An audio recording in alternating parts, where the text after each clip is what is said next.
আসসালামু আলাইকুম। আশা করছি সকলেই ভালো আছেন। আপনারা দেখছেন 2 দিনের দুনিয়া।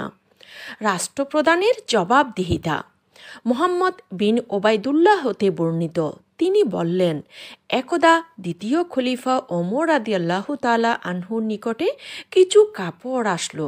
তিনি সেগুলো হকদারদের মাঝে বন্টন করে দিলেন। এতে আমাদের প্রত্যেকে একটি করে কাপড় পেল।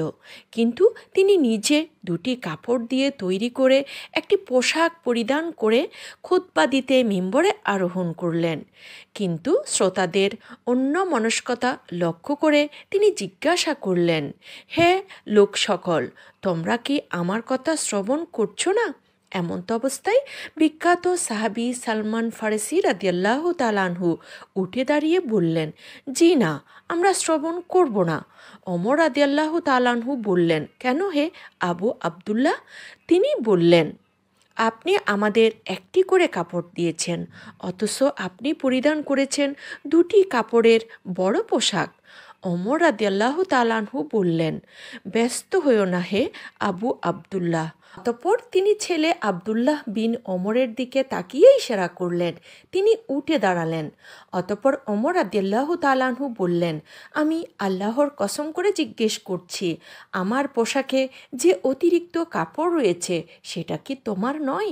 আবদুল্লাহ বিন ওমর রাদিয়াল্লাহু তাআলা আনহু বললেন, জি আমার। অতঃপর সালমান ফারসি রাদিয়াল্লাহু তাআলা আনহু বললেন, এখন আপনি বক্তব্য শুরু করুন, আমরা শ্রবণ করব। শিক্ষা। রাষ্ট্রপ্রধান জবাবদিহিতার ঊর্ধ্বে নয়। তাকে পরকালে যেমন আল্লাহর কাছে তার দায়িত্ব সম্পর্কে জবাবদিহি করতে হবে, তেমনি দুনিয়াতেও তিনি জনগণের কাছে দায়বদ্ধ থাকবেন। প্রিয় বন্ধুরা, এই ছিল আমাদের আজকের ভিডিও। বন্ধুরা, ভিডিওটি কেমন লেগেছে অবশ্যই কমেন্ট করে জানাবেন। আর ভিডিওটি যদি ভালো লেগে থাকে তাহলে এখনই আমাদের চ্যানেলটি সাবস্ক্রাইব করে পাশে থাকা বেল আইকনটি প্রেস করে দিন।